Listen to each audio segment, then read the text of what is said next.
All right, so today we're going to learn about nomenclature, which is just a fancy name for naming. Okay, so in this unit, we're going to learn how to name chemicals, and we'll learn how to write formulas for these chemicals.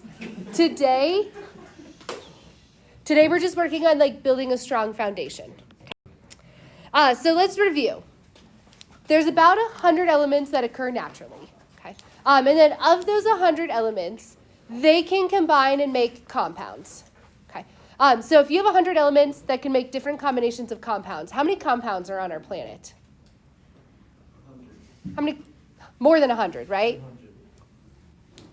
118,000. So these 100 elements, they can combine, right? And they can make compounds. Thousands, right?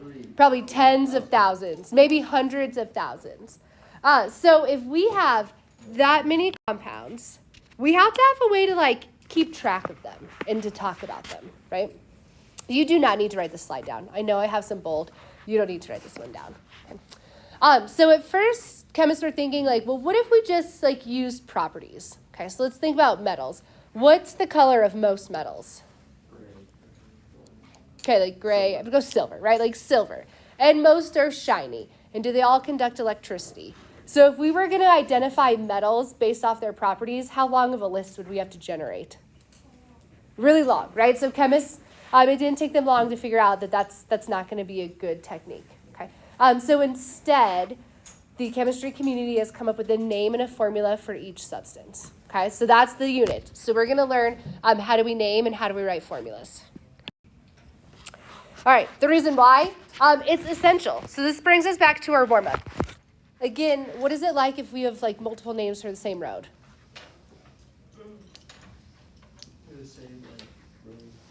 Yeah, but if it has different names, is it confusing? Okay, so here, I just have sodium chloride out, right? So if we call table salt sodium chloride here, but it had a different name in a different state, and another name in another state, and another name in another country, would we ever know what we were all talking about? No, right? We wouldn't know. So the chemistry community, there's a whole division called the IUPAC, where all they do is name. So chemists everywhere have agreed to the rules. There's one name, one formula for all of our substances. Okay, so to start learning how to name, we're going to look at the periodic table a little bit. You may either write this on your notes or we'll just color on the periodic table, okay? So if you look at your periodic table, look at the one with words on it, your actual elements filled out. All right, so if you look at the atomic number, what do you notice about it if you read it like a book? So left to right, top to bottom. What? I can't hear you. They're in order. Good. They're in order, increasing order, right? So when we look at the periodic table, we read it like a book, so left to right, top to bottom. Okay. Atomic number increases as you go. The way that's arranged, elements are arranged according to similar properties. Okay. And then you just need to know some vocab words with the periodic table. So you have two options here. You may either write the bold on your paper, your paper notes, or if you want, you can color this in on your first blank periodic table. Okay. You need to know columns are either called groups or families.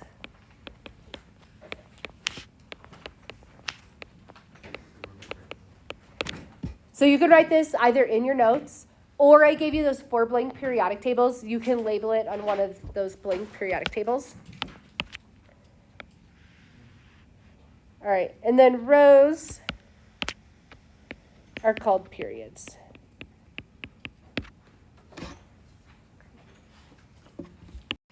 Next, we're going to look at other ways we divide the periodic table.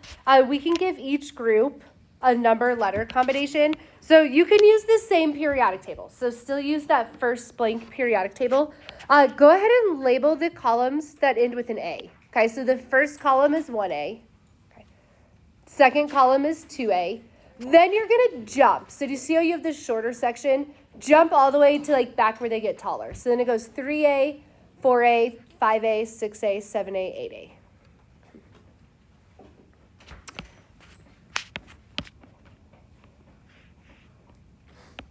And then we have this middle section. You may just label that B. Okay. it's not necessary for you to write like 3B, 4B, 5B, 6B, and so on. So just chunk that middle section, just do B.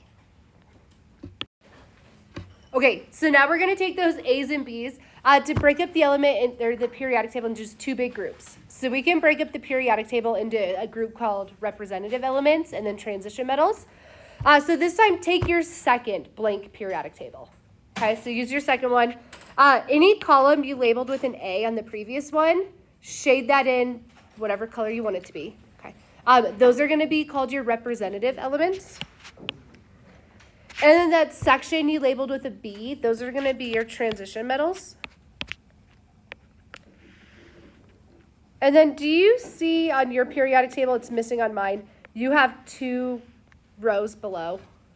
Okay, these rows below are also transition metals. So color in those rows the same as your transition metals. We'll commonly refer to elements as either transition metals or representative elements. So the goal of coloring this periodic table is just to help you understand where in the periodic table we're looking. Okay, so that's one thing. So elements are either transition metals or representative elements. All right, another way we can break up the periodic table is if something's a metal, a nonmetal, or a metalloid. So we're going to go over some properties of each, and then we'll color the third periodic table, whether it's a metal, nonmetal, or metalloid. Okay. So metals are going to be found on the left side of the periodic table. And on this side, can you see the bold words? So go ahead and copy down the properties of metals in your notes.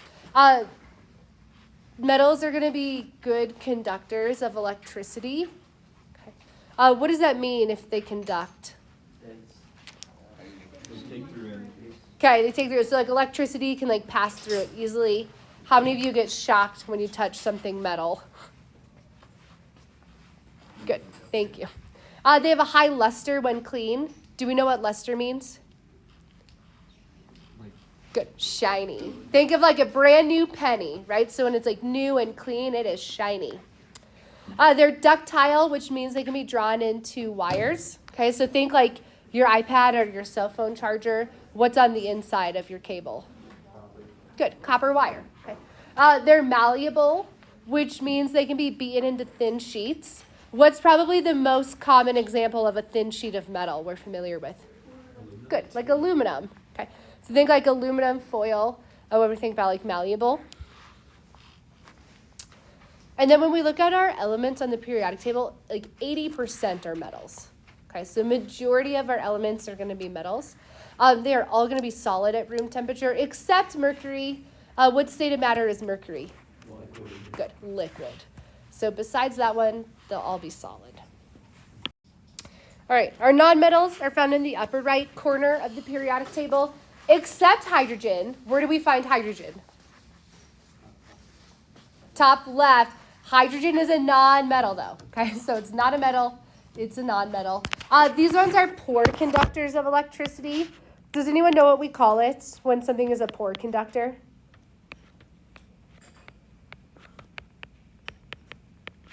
Insulated. Good. They're insulators. So if they're poor conductors, they're also called insulators. Okay. So you can think of nonmetals. It's like the coating around your cell phone charger, right? We want some nice insulation so we don't touch that. Okay. And these ones, they're non-luster, so they're not shiny. All right, and then finally we have our metalloids. Metalloids are like the in-betweeners, okay? So they're not quite a metal, they're not quite a non-metal. So they have some properties of both. So like when we look at metalloids, the big property we're interested in is like a semiconductor. If you've heard of like a semiconductor in like your cell phone or your iPads. Okay. And again, it's kind of exactly what it is. So it's a semiconductor. So it doesn't conduct electricity as well as a metal, but it conducts better than a non-metal. So it's really like it's in between. Okay. Okay, a lot of our naming rules are dependent upon if elements are metals or non-metals. So do you think it's important we know where the metals and non-metals are in the periodic table? Yes, absolutely, we have to. This is like the number one way we like decide which naming rule to use. So on your third periodic table, we're going to color in the metals, the non-metals, and the metalloids. Okay, so pick 3 colors. If I were you, I would start with the metalloids here where the green is. Like, outline these first. This seems to be the area where, like, people mess up on. Okay, so get your metalloids done first, and then you can shade in your metals and your non-metals. Okay. If you happen to be a slow colorer, maybe outline your sections so as we move on, you, like, know which color you're coloring where. All right, so I want to go through, and we're going to look at how do we name like metals or non-metals today. Okay, so before we do that, let's just quickly review. If we use the word atom, we're implying that it's electrically neutral. If we use the word ion, we're implying it's electrically charged. No. And we have 2 different types of ions. What is a cation? Positively charged. Good. What's an anion? Good. Okay, so now write the bold down. So metallic elements or metals tend to be cations, which means what kind of charge will they have? Positive. Okay. So our metals lose electrons, so they get positive charges. The example I'm going to use today is sodium. Right, so if sodium gets a charge, it gets a positive charge. Okay. And then here's our first naming rule. So the name of the cation is the exact same name as the element. And I'm going to stick with sodium as my example because I'm going to actually demo this one in real life today. So Na is the name of what element? Sodium. Okay. And then let's say we have Na plus. We still just call it sodium. Okay. So that's what this rule is. Whether it's the like neutral atom or it's the positive cation, the name doesn't change. Okay, so Na is sodium, Na plus is sodium. All right, so even though the name doesn't change, the substances do. Okay, so there's a lot of differences between a neutral metal and the metal ion. So I will demo. I want to finish my couple slides, and then I'll actually demo sodium ion versus sodium in water. So just because they have the same name doesn't mean that they're the exact same substance. Okay. So we're going to look at the demo today. They're different substances, very different properties. All right. Nonmetals tend to be anions. Okay. What kind of charge do anions have? Okay. So nonmetals will get the negative charge. Okay. This time, naming is different. Okay. All right. So get this down in your notes. Okay. Naming's different. We keep the root part of the name, but then we drop the ending and we add "ide." Okay, so for example, sulfur becomes sulfide. Okay. Chlorine becomes chloride. Let's do another example. Oxygen is just O2. So if it's neutral, it's oxygen. Okay. If it's an ion, let's give it a 2- charge. What do you think we call oxygen? Oxide. Okay. So this time, if it's the anion, we change the name. So like oxygen becomes oxide. Okay. For my last slide today, I want to talk about diatomic molecules. I don't ever have like a great place to like put them in, so here's the spot. Okay. So let's take a look at just the word diatomic. What does di mean? 2. And then in the word atomic, what other word do you see in atomic? Atoms, right? So diatomic molecules, there are these 7 elements that they exist as pairs. Okay, so what I mean by that is there's no such thing as just a single bromine atom in nature. Okay, it doesn't exist. It actually exists as like a bromine bonded to a bromine, so we write it as Br2.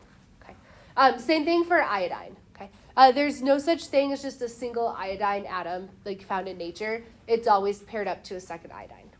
So as we start learning how to write names and formulas, you need to be aware of these 7 elements. Okay. And so the trickiest thing about this rule is it only applies if they're not bonded. And I'll show you what I mean by that.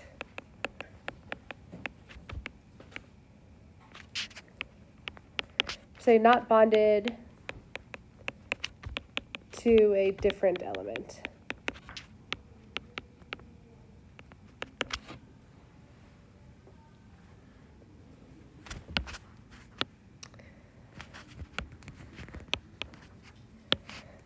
Okay, so let me show you what I mean by this. I'm going to use oxygen as my example. How many of you have seen like signs or oxygen tanks? What's the formula for oxygen? Good, someone just said it. What's like the symbol for oxygen? Okay, so if you ever look like for signs, or if you look at like an oxygen tank, you'll see oxygen is written as O2. Okay, that's because in nature there's no such thing as just like a single oxygen atom. Okay, it is always paired up. Okay. However, this rule only applies when it's not bonded to something else. Okay, let's say oxygen bonds to water. What's the formula for water? Okay, H2O. Do you see now that it's bonded to hydrogen? This 2 doesn't have to be there. Okay, that's like the number one thing people want to get confused about. So these 7 elements, when they're alone, they're always in pairs. Okay. If they're bonded, does that rule apply? Okay, doesn't apply. Over the next 2 weeks, we'll talk about how do you know what the subscripts are. Okay. So do you need to know these 7 elements? Yes. I have 2 ways for you to remember these 7 elements.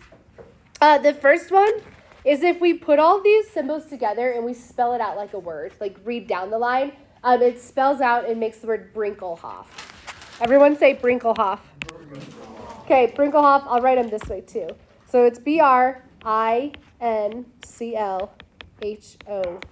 Okay. So if you can remember the word Brinkelhoff, can you break that apart into like, well, what are the elements that make up Brinkelhoff?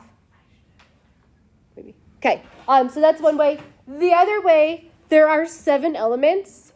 If you look at them on the periodic table, they almost make a perfect 7, okay, with the one exception of hydrogen over here off to the left. Okay. Non-metals. They're all non-metals.